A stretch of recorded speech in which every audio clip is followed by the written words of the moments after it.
This afternoon's topic is on loss of control in flight. Just a brief outline of what we'll be talking about, BJ and I will be talking about this afternoon, is first of all, we're going to try to convince you why it is an important topic. We're going to give you some evidence, some statistical evidence, and then we're going to go on to why has this become a problem, or why is it a problem in all aspects of aviation.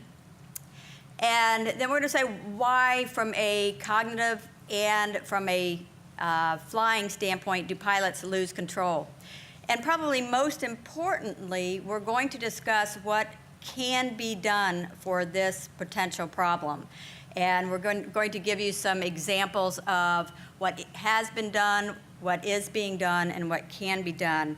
And the bottom line becomes, once we present this evidence, why not you? Okay? So I would like to bring BJ up. We'll be teaching this together, and BJ's going to give a definition of really what is loss of control in flight. Thanks, Janine. An important topic in loss of control is really understanding what it is. Often there's confusion between what an airplane upset is and what loss of control is, and in fact one can lead to the other, but they don't necessarily have to follow each other. And one definition that we have here is that flight occurs outside the normal flight envelope with an inability of the pilot to control the airplane. So I think what we want to talk about, what is meant by a normal flight envelope, and when we say inability of the pilot to control the airplane, doesn't necessarily mean the airplane isn't responding to their inputs. It's the inability of the pilot to properly stop the flight path divergence. In other words, to get the airplane to do what he wants it to do as the end result. So let's talk about the envelope. So how do we define it? Well, one definition by the Airplane Upset Recovery Training Aid, even though there's a variety of them, and for commercial pilots can be as little as 45 degrees of bank and a pitch of 25 degrees nose up and 10 degrees nose down. Now, this can vary based on experience, the type of airplane you're flying, and the type of background that you have. But at the end of the day, what is a parameter set that you can have as a pilot where you need to realize whatever you were doing before doesn't matter, and now you have to regain control of the airplane. Now, that's just one aspect. That's pitch and bank. And there's another one, is in this same definition, it says, or within these parameters, but flying at airspeeds inappropriate for the flight conditions. And that's kind of a broad statement. And a little bit later, I'm going to get into some graphical analysis of what this implication is. But to show you these two statements graphically is that we take a look at the pitch and bank of an airplane. We can see that it's a tiny window of about 45 degrees of bank, 25 nose up, 10 degrees down. And in the envelope, we have that normal lift curve. I want you to remember that diagram because I'm going to be coming back to talk about it. The X that I put on there is typically the indication that pilots have to realize they're starting to get themselves into trouble in relation to the flight envelope. And that can be represented by a shaker, a light, a horn, or whatever type of warning system the pilot might have. And what we're going to do is come back and talk about this and hopefully give a better meaning as to what the risk factors are and what awareness a pilot can have to know that they're getting themselves into harm's way.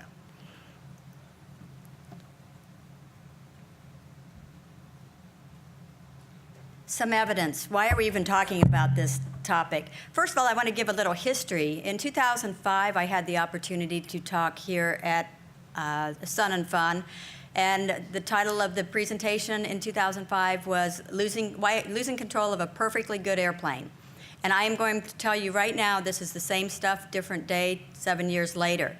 As a matter of fact, the reason I even got interested in loss of control was in 1996 accident. When I lost 3 good friends in a DC-8 loss of control accident, they stalled the airplane and never recovered.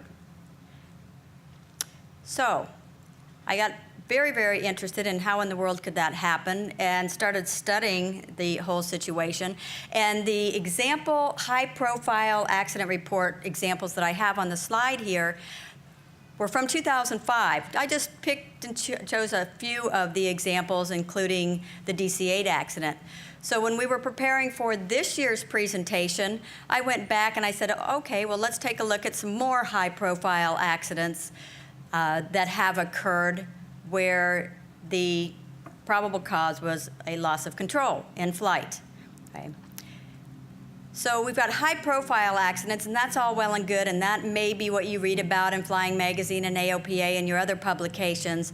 However, if we take a hard look at the statistics, at the real numbers, there's 3 points we need to make here as not only who loses control in that, are they commercial pilots, corporate pilots, general aviation pilots?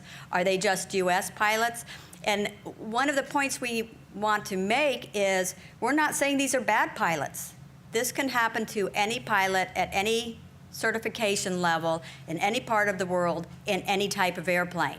So when our title this year of who needs upset prevention and recovery training, UPRT, is it can be everyone. And we're going to come back to that a few more times as we talk. But on this slide, we show in the commercial aviation realm, Boeing publishes accidents on commercial airliners every year and has been for many, many years, that loss of control in flight is by far the leading, you can see on this slide, the leading problem on commercial aviation fatalities. If we include in that a failure of a system component or failure that's not the power plant, it can be any other system, that can also lead to a loss of control or maybe a contributing factor, or in the way we look at it, could be a precursor or the beginning of the chain of events that ended in loss of control. We certainly have many, many more accidents, fatal accidents and fatalities combining these two categories than all the rest of the categories combined. And one thing that surprises me, being a designated pilot examiner and having the opportunity to examine and test pilots on a daily basis, including flight instructors, is to go and ask them the question, just off the cuff, gee, what area or what types of accidents are the most prevalent in aviation? And it is not generally known. Just the topic, the awareness of the topic, can help start the ball rolling in preventing more and more loss of control accidents. So this is commercial aviation. Let's take a look at general aviation. The General Aviation Joint Steering Committee Safety Analysis Team, that's all those acronyms, also found loss of control in flight to be the major problem. Okay? So this is general aviation. This is new data. Once again, we can look at the systems component or failure, the SCF, non-power plant. Icing and turbulence, precursors to loss of control. So we look at all of those categories together, and we say, gee, this is quite obvious, this is a problem. And BJ is going to talk a little bit later about how are we addressing that problem. Want to make a point that it's international. I just happened to choose Australia. These are some older data. However, same stuff in a different country. It's throughout the world. It's throughout every certification level. It is a problem in aviation. If you're thinking, well, of course, this could not possibly pertain to me, I also pulled off some specific examples. Loss of control in flight. These are Australian. If you can look up here, you can look at there's an Airbus A340. There's a Robinson helicopter, R-44. There's all kinds of different airplanes. Then I went back to the NTSB data, and what was quite interesting is I just looked at the last year.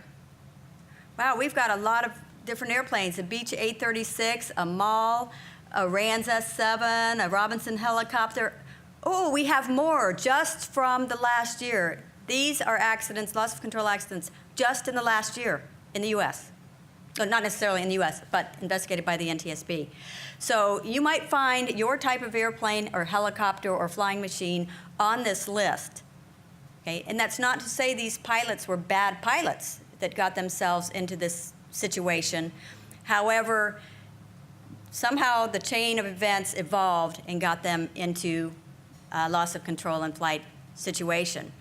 And just by comparison, what are the chances of the next accident being a loss of control in flight? Well, first of all, it's 3.5 times more likely to be loss of control in flight than a runway excursion, exiting the runway unintentionally. You may think of this as large airplane problems, but if you look at the data, you'll see how many times student pilots have a runway excursion, and oh, by the way, it's not usually on their first solo, it's generally on their second solo, when both the instructor and the student pilot have let their guard down, and all of a sudden they have a little bit of trouble on landing. We won't go into the whole discussion about perhaps they should be making full stop taxi backs versus touch and goes, but 3.5 more times likely to be a loss of control in flight. How about a runway incursion where there's on the runway almost 10 times more likely the problem's going to be loss of control. One of the reasons we are showing these comparisons is there have been big efforts in runway incursions. The FAA has been very diligently trying to address runway incursions, but on the other hand, it's 10 times more likely that you're going to have a loss of control in flight problem. 1,861 times more likely than a fire, and this is one that I find very interesting. 788 times more likely you're going to have a loss of control in flight event than an engine failure. And throughout pilot certification, what do we do on every certification level? Oh, this is a simulated engine failure. Do we give them, this is a simulated flight control malfunction? So the example here is it is a problem and perhaps it's not really being addressed. Okay, one of my favorite slides, those of you who have heard me talk before know I always jump up and down and say, okay, that's all well and good. That's accidents, that's fatal accidents. Accidents in and of themselves are not a good criteria, though, as to how safe the system is or how safe an individual pilot is. Because for every accident, and lack of accidents do not equal safety, because for about every accident, we may have about 600 incidences, 600 loss of control incidences for every accident that is out there. The more important color here is blue. The unreported occurrences. Every time that it's, oh my goodness, I got myself in a really bad way and I'm really lucky I got myself out of that situation, nobody ever knows about it, and we don't address it, and we don't go back for further training to make sure that next time we find ourselves in that situation, we are sure of how we can get out, or better yet, that we have the training and the academic knowledge and the flight training to not even get ourselves in that situation, or at least stop it before it becomes a real problem. Which brings up a very familiar slide. I don't think we can wear this topic out. We're looking at the margin of safety. Once again, we're not saying that pilots are not good pilots, but what we are looking to do is increase that margin of safety against finding yourself in a loss of control in-flight situation. And as we see your margin of safety throughout a flight over time, from pre-flight all the way through approach and landing, does change. And as we know, approach and landing is usually the highest workload and the highest probability of having more workload than the pilot has capabilities.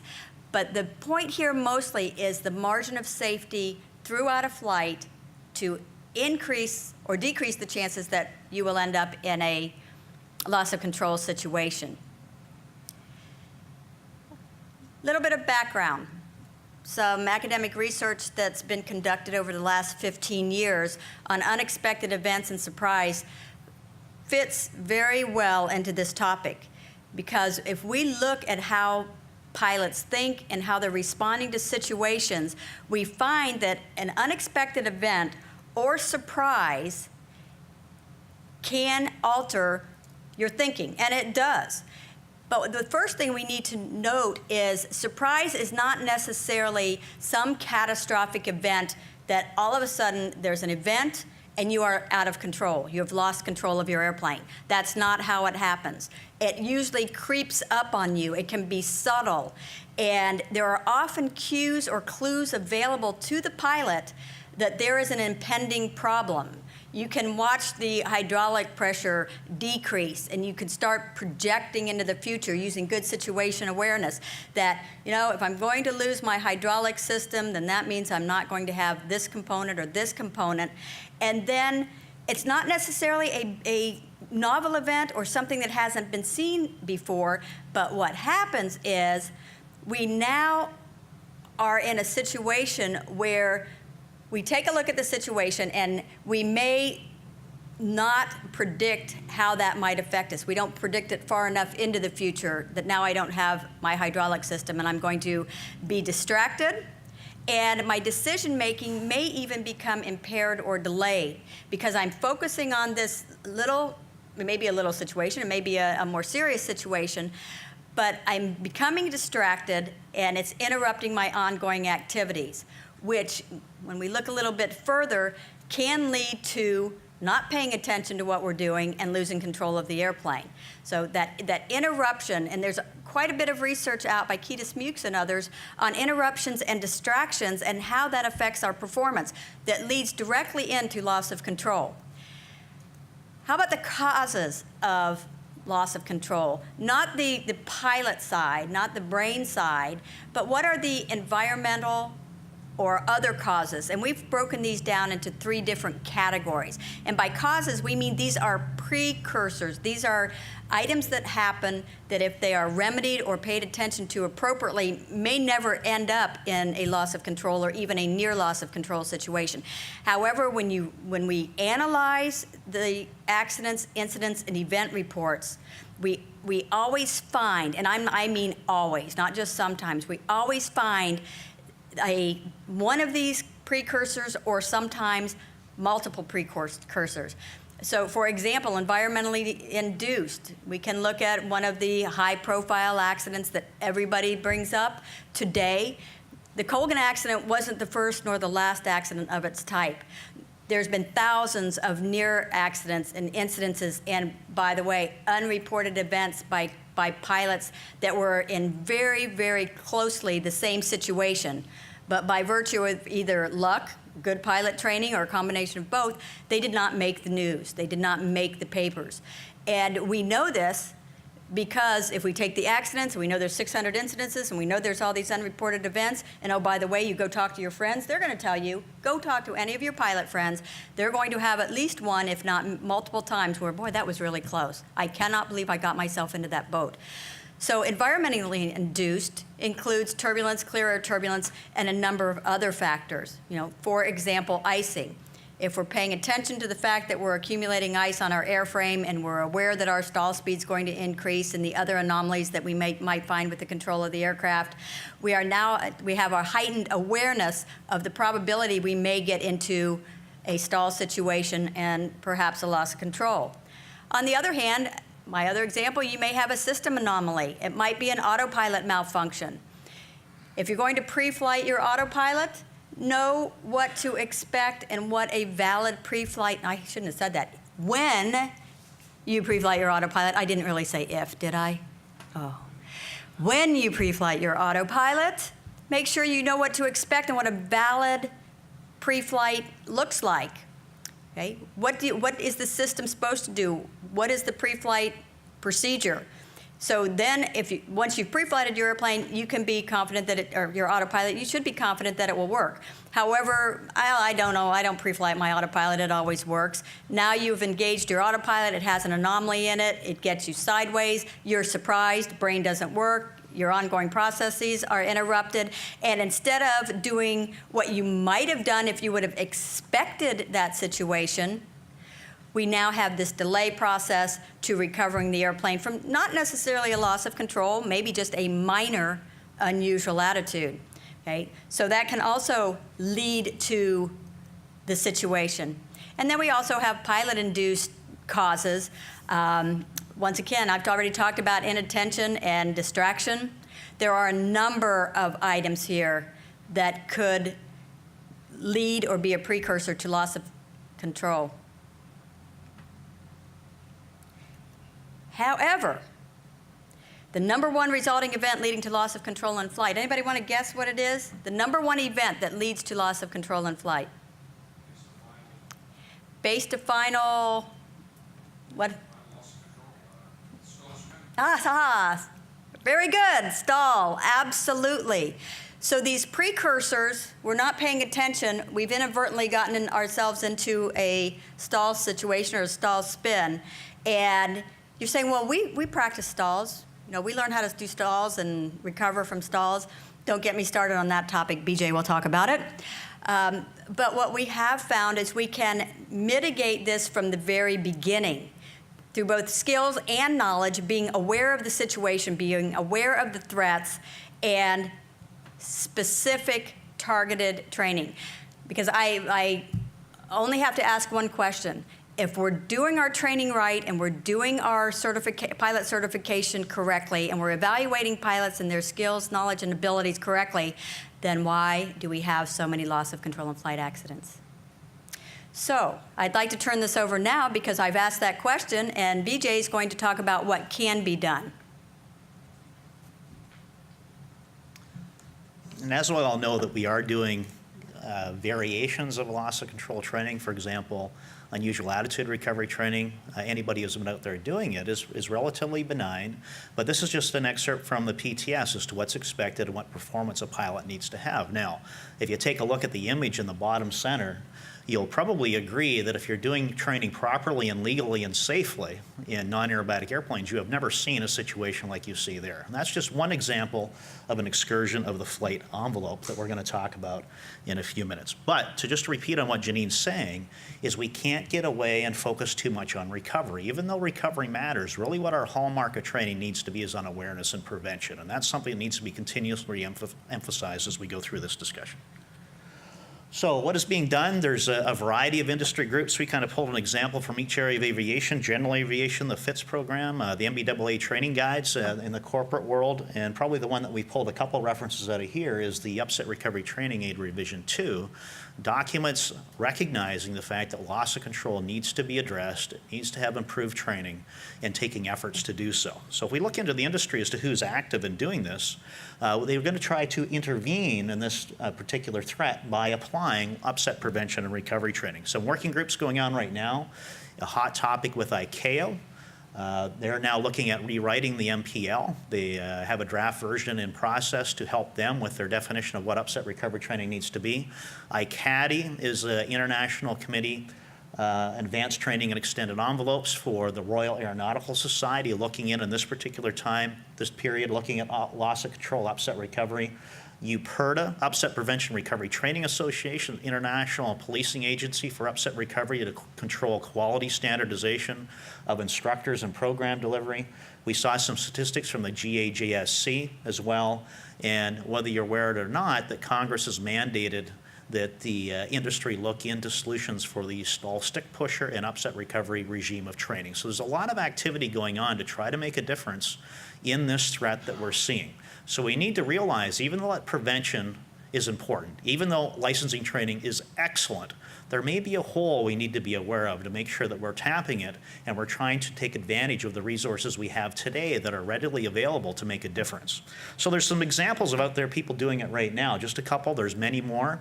Is we talked about the MPL. It's always been a requirement since it was instituted, but the way it works in MPL is it's a one-liner right now in Annex 1 that says upset recovery training will be provided, but there are no details as to what it is. Well, that's about to change. It's going to be defined in great detail as to what's required. Kind of setting a precedent on the airline world, KLM Flight Academy now requires its students to have upset prevention and recovery training before going to the air carrier. Bombardier Leading Edge program have been doing this for a long time, since the late 90s. Right now, they're following an integrated program of online academics, instructor-led, on aircraft, and full flight simulator training as well, to give their pilots an added edge and be able to mitigate, prevent, and if necessary, recover from a loss of control event. So let's now go back to our diagram that I had before initially. I just want to put this into perspective, because the big question is, if our licensing training is excellent and pilots are excellent, well, what is the problem? Certainly there should not be loss of control. So what I want to talk about now is the upset, because everybody reads upset of loss of control, and I alluded to this in the beginning. Well, the upset definition that is a little bit tough to see up there is that same box I showed earlier: 45 degrees of bank, 25 nose up, and 10 degrees nose down. Now let's take a look at the limits of licensing training, at least legal licensing training in a non-aerobatic airplane. We now expand that envelope out to 60 degrees of bank and 30 degrees of pitch. That is typically where you see training occurring, because to go outside of those parameters, number one, you start needing a parachute, and then it starts getting into potentially the definition of an aerobatic maneuver. So if we are looking at the airplane upset as the definition. In other words, the edge of the blue box where the pilot, like I said before, has to forget whatever else they were doing and now recover the airplane. You can see that there is a certain buffet region around it where they've been exposed to in the past, limited by that licensing parameter that I have up here. The problem is that represents barely over 10% of the all-attitude envelope. So if there's any event that hurdles them outside of that region into the red region, then it can become a very severe situation. And that's nearly 90% of the all-attitude envelope is unaddressed through licensing training. So does that mean we have to change all of our training to spend 90% of the time dealing with that area? Absolutely not. That's not the point. The point is that if a pilot gets hurtled out into that region, it'd be one thing if their skills were transferable. The problem is they go out into that region, what they typically do day in, day out can often make the situation worse, not better. So what is changing? What's the big deal? What we see here is just one example, and there's many of them that I bulleted, but here's just an example. I have a pilot-induced oscillation. In other words, a pilot overreacting to some type of a situation. Or, for example, it could be a wake turbulence encounter. Whatever is occurring, this is just a situation where the pilot has a 2-second delayed response. In other words, that fight or flight mechanism flew off. They freeze. They're trying to integrate what's going on, and they encounter a rolling vortice in this particular of about 40 degrees per second for about 2 seconds. Now, research has exposed that in light general aviation, that the magnitude of the roll rate imparted by a vortice can be anywhere from 80 to 200 degrees per second. So, of course, clearly awareness, recognition, and good decision-making should keep the pilot out of there. The problem is that what happens when it does happen? Because statistics show that despite our best efforts, we can get thrown out of that region.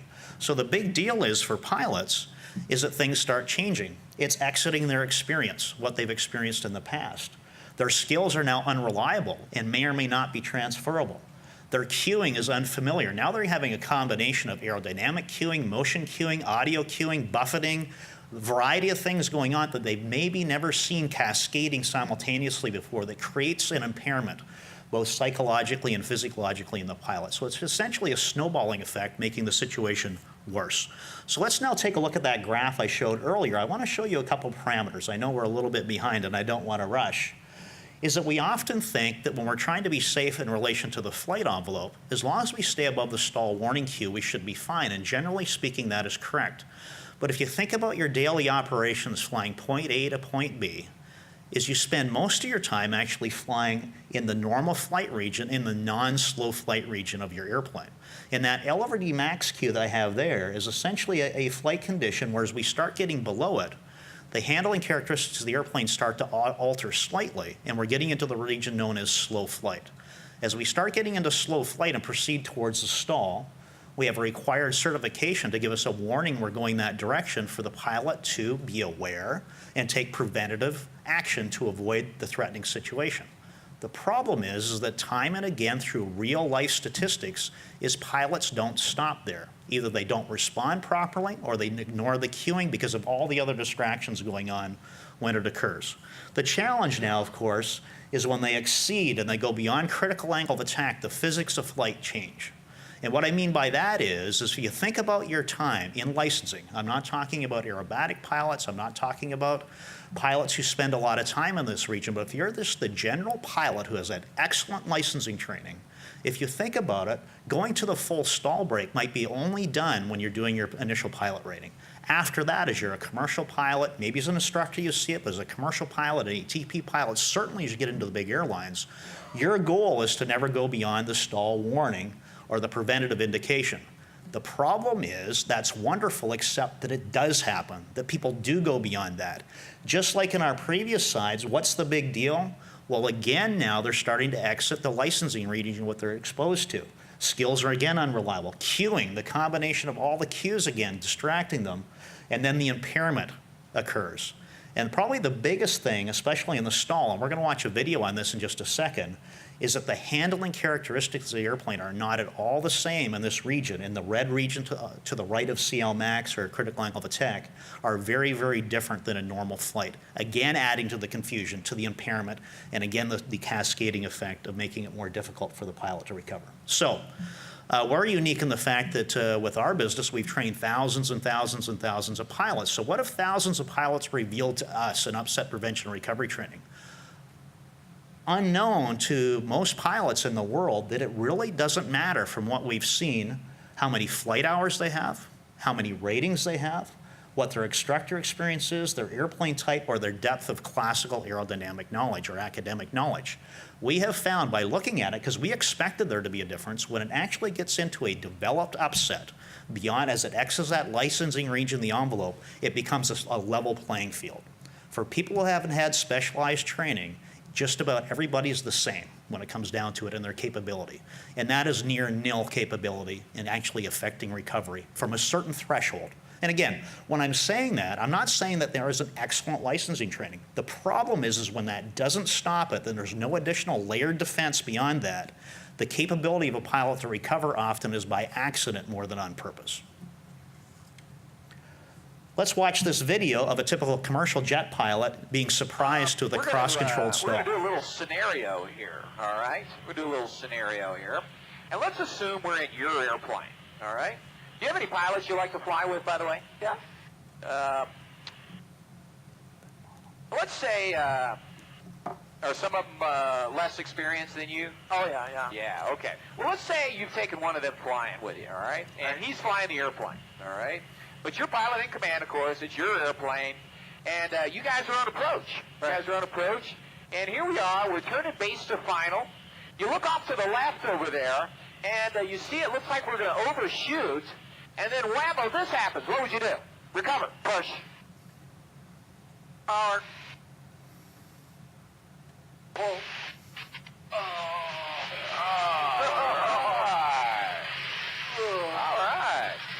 Out of control. Out of control. All right. Wow. How much altitude did we just lose? Well, we lost a whole lot, didn't we? We were almost a launch target. Yeah, 2,500 feet. And, of course, we were how high above the ground? Maybe turning base to final? Maybe 500 to 700 feet, maybe? Yeah, so we didn't survive too well on that one, did we? No. Yeah, all right. Well, we'll talk about that when we get back, all right? All right, so a typical pilot going through just simply a situation where he was kind of lulled into feeling comfortable. The conversation by the instructor was to create an unexpected event. And then in this particular situation of the skidded turn traffic pattern stall, through prevention, recognition, and avoidance, if the pilot knew what to look for, he could have interrupted that judgment chain on the way to that situation. But he did not, ended up into an overbank situation, and it's hard to tell in the video, but he essentially did a split S by pulling through down towards the ground. So instead of doing a rolling recovery, did a pulling recovery, and through research, testing over 100 pilots in a couple months, we found that 75 to 90% of pilots will do exactly that in a surprising event without training. So it's pretty revealing to realize that threshold is real and it's a big threat to pilots. All right, so what can be done? Well, we need to develop a gross mitigation. There's things that can be done in a relatively short period of time that can make a big difference for pilots. It really kind of depends on what type of flying they're doing. It can be academic, it could be just simply on aircraft, or it might be an integrated program of integrating full flight simulator. The bottom line is that something can happen very, very quickly to make a big difference that can last a career in a pilot. So what does that footprint look like? Well, there's an example of an upset prevention and recovery training program. Classically speaking, what we generally deal with right now is academic training, some awareness training, and then prevention, taking early effective actions either at the edge of the blue region or as we start getting into the white region of licensing training. What upset prevention and recovery training does, it takes it even further. It builds on what's happening now. It reinforces prevention and develops a recovery capability in an all-attitude environment. The most important part of this added mitigation is to be sure that it's not negative training. It's very important that the skills that are imparted in training are transferable and useful, even if that pilot's going to go into a career flying business jets or airline category airplane. So you have to be very, very careful of that. And I'm rushing past this slide just because I know we're running out of time. So if you want to think about it, upset prevention and recovery, that top box is generally prevention, and the bottom box is generally recovery, where CRM and SRM can permeate throughout the entire footprint. Do we have time for this video, Judy? Okay. So here's an example of awareness training. If we just learned from Janine that 50% of loss of control accidents are due to the stall, well, why would a pilot stay in that region? Let's just take a look at an exercise called the falling leaf exercise. And this is where the instructor is going to talk about the essentially the cues and indications to the pilot that they're putting themselves into harm's way. And you'll hear the instructor say, is we're not here to learn skills, we're learning to hear awareness. So the intent of the falling leaf is not to learn how to fly an airplane beyond critical angle of attack. It's to recognize the cues and understand that they need to be not there in the first place and exit the region. So let's watch the video, and then Janine will be up. Or then you have the controls. I have the controls. Let's go powered idle. Powered idle. So I'm going to talk you through this. Just listen to my inputs, all right? We're going to hold the elevator back. I'm going to help you do that because you're not going to want to do it. Okay. But again, we're not here to develop skills. We're here to witness the instability of stalled flight, okay? All right. All right, so let's go ahead and hold that elevator back. There you go. All right, that's it. Don't let, when the wing drops, just stop with a little bit of rudder. As soon as it stops, get those rudders neutral. You can see it really wants to go on you, doesn't it? Yes, it does. Okay, would you agree that this is pretty unstable? It's completely unstable. All right, now what I want you to do is going to be one step, and it's going to be the push step, all right? Okay. And now push. That's it, one step. All right. And I have the controls. You have the control. So you would have to agree that if we get into a stall, we are fighting instability, all right? We really are. And what's creating it is we as the pilot have eliminated our margin of safety from the stall by pulling on the elevator. Okay. So if there's only one thing we remember from this program in a stall is To finish what he was going to say is the only thing we remember this program in a stall is to push early and correctly to either prevent the stall or recover it in the early stages. Then we can eliminate the threat of the future or the follow-on threat, which becomes the stall spin. And as we get into bigger airplanes, especially beyond the normal category airplanes where we're not in an aerobatic airplane anymore, we now very quickly can eliminate the margin of safety. So I'm going to let Janine come up here to finish things up. Great examples, BJ. And we just want to make sure that we go through the process and the whole idea of prevention, awareness, prevention, and if necessary, recovery. And hopefully it won't be necessary, but if we go through prevention, one way to do that is to use the classic PAVE model and to be aware of yourself. If you remember the causes of loss of control, the environmental factors, the system factors, and correlate these to the risk elements, you can look at the pilot, not only your ability to fly, but your training, the training that you've had, aircraft system anomalies as far as pre-flighting and knowing your aircraft, being able to predict and perceive the weather and the environment properly, and also take a look at external pressures. If any of you were here this morning for Evan Burns' talk, many times he was talking about maneuvering flight and loss of control in flight. However, the external pressures and the thoughts that the pilots had and the purposes for getting themselves into the situation to begin with were not valid. So being able to deal with those external pressures and evaluate them.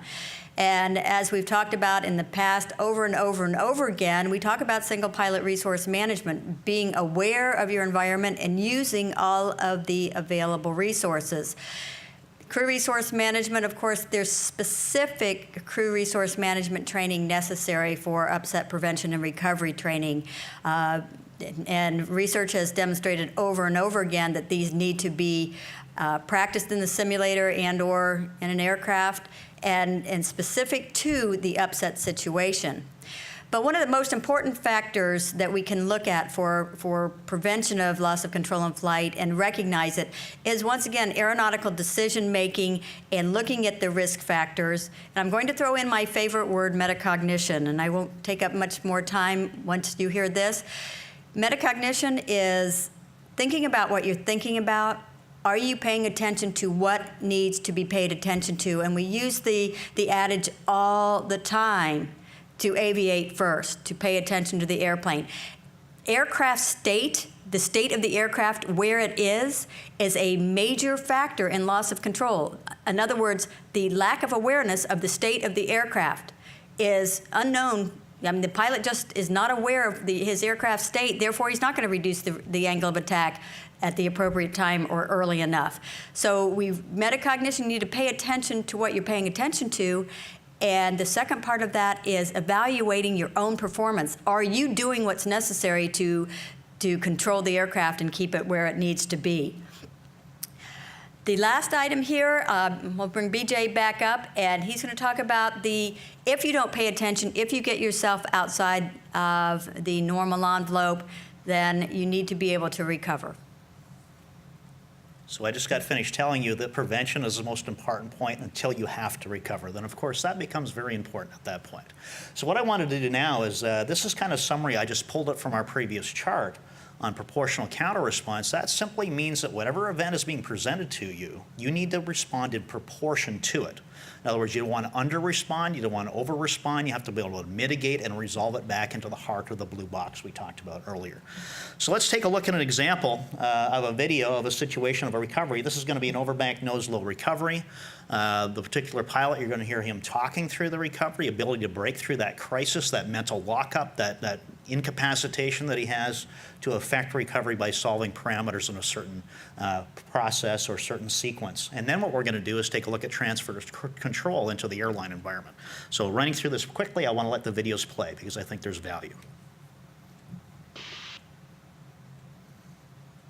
Nose low, disconnect, push, power, rudder, roll, line.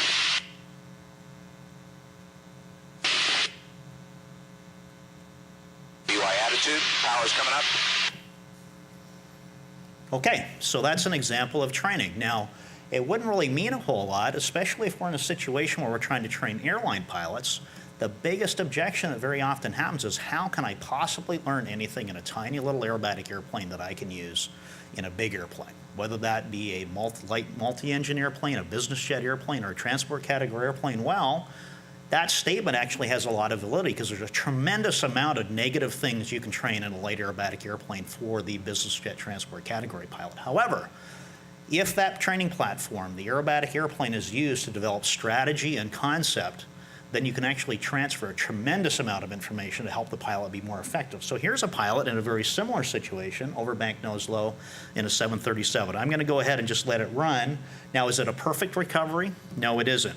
Is it a safe recovery? Possibly. It certainly beats hitting the ground, that's for sure. So if I can't, up here, you take a look. Here's the speed tape along the left side. Here's the altitude. You're going to see the speed tape enclose on itself. G loading is down over here. Throttle's control column. This is an external view, and then this is in the cockpit. I'm just going to let it run, and you'll see very similar transfer of concept and strategy into this particular situation.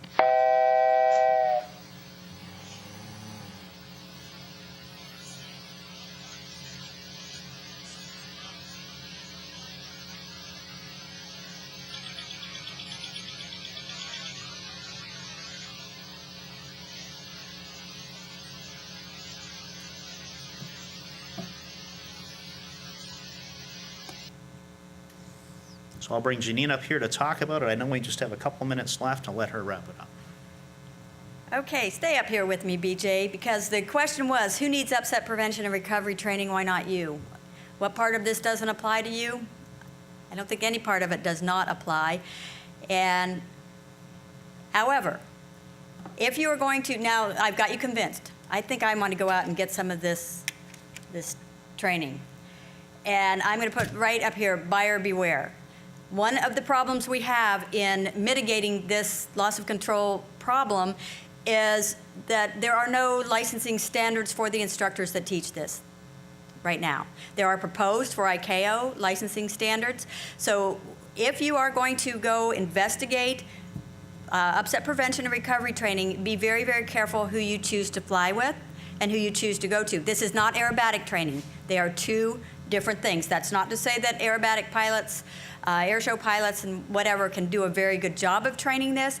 However, there's a lot more to it than aerobatic, or it's different. I should not say a lot more to it, but it's different than aerobatic training. So be very, very careful. Everybody looks great online. Get references, referrals, and make sure you know who you're working with.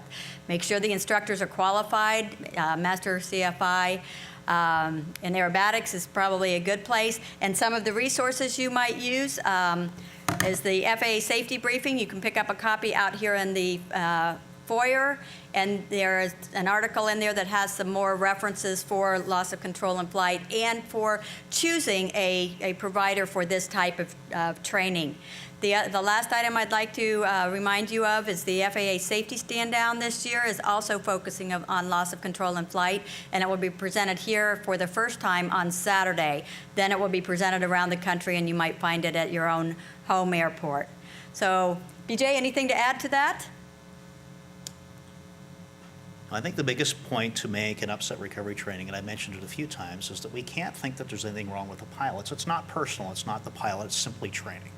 And that's what we're talking about. Giving the exposure, the been there, seen that value, and a method of getting out of it goes a long way towards helping resolve this. And that's one of the biggest things we should consider, is as an industry, is there something that we can do to add another layer of defense to the pilot to help him be safer and get home that same day? Great. Thank you very much. We've appreciated the opportunity. Thank you.